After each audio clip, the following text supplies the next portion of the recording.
Mr. Happy. On the other side of the world, where the sun shines hotter than here, and where the trees are 100 feet tall, there is a country called Happyland. As you might very well expect, everybody who lives in Happyland is as happy as the day is long. Wherever you go, you see smiling faces all round. It's such a happy place that even the flowers seem to smile in Happyland. And as well as all the people being happy, all the animals in Happyland are happy as well. If you've never seen a mouse smile, or a cat, or a dog, or even a worm, go to Happyland. This is a story about someone who lived there who happened to be called Mr. Happy. Mr. Happy was fat and round and happy. He lived in a small cottage beside a lake at the foot of a mountain and close to a wood in Happyland. One day, while Mr. Happy was out walking through the tall trees in those woods near his home, he came across something which was really rather extraordinary. There, in the trunk of one of the very tall trees, was a door.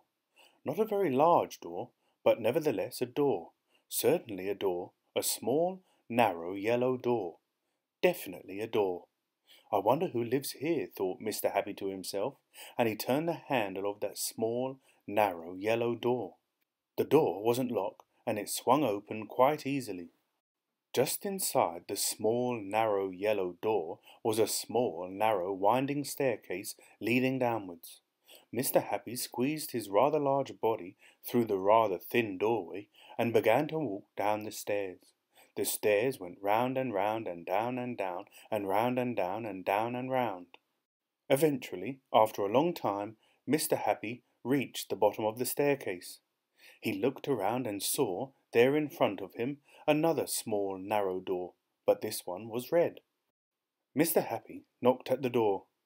"Who's there?" said a voice, a sad, squeaky sort of voice. "Who's there?" Mr. Happy pushed open the red door slowly, and there, sitting on a stool, was somebody who looked exactly like Mr. Happy, except that he didn't look happy at all. In fact, he looked downright miserable. "Hello," said Mr. Happy. "I'm Mr. Happy." "Oh, are you indeed?" sniffed the person who looked like Mr. Happy but wasn't. "Well, my name is Mr. Miserable, and I'm the most miserable person in the world." "Why are you so miserable?" asked Mr. Happy. "Because I am," replied Mr. Miserable. "How would you like to be happy like me?" asked Mr. Happy. "I'd give anything to be happy," said Mr. Miserable. "But I'm so miserable I don't think I could ever be happy," he added miserably. Mr. Happy made up his mind quickly. "Follow me," he said. "Where to?" asked Mr. Miserable. "Don't argue," said Mr. Happy, and he went out through the small, narrow, red door. Mr. Miserable hesitated and then followed. Up and up the winding staircase they went, up and round and round, and up and round and up, until they came out into the wood. "Follow me," said Mr. Happy again, and they both set off through the wood back to Mr. Happy's cottage. Mr. Miserable stayed in Mr. Happy's cottage for quite some time, and during that time the most remarkable thing happened. Because he was living in Happyland, Mr. Miserable ever so slowly stopped being miserable and started to be happy. His mouth stopped turning down at the corners, and ever so slowly it started turning up at the corners. And eventually Mr. Miserable did something that he'd never done in the whole of his life.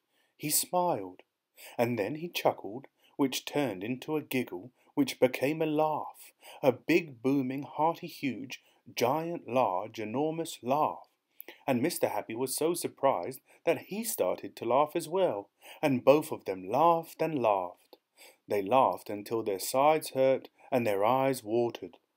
Mr. Miserable and Mr. Happy laughed and laughed and laughed and laughed. They went outside and still they laughed. And because they were laughing so much, everybody who saw them started laughing as well. Even the birds in the trees started to laugh at the thought of somebody called Mr. Miserable who just couldn't stop laughing. And that's really the end of the story, except to say that if you ever feel as miserable as Mr. Miserable used to, you know exactly what to do, don't you? Just turn your mouth up at the corners. Go on. The end.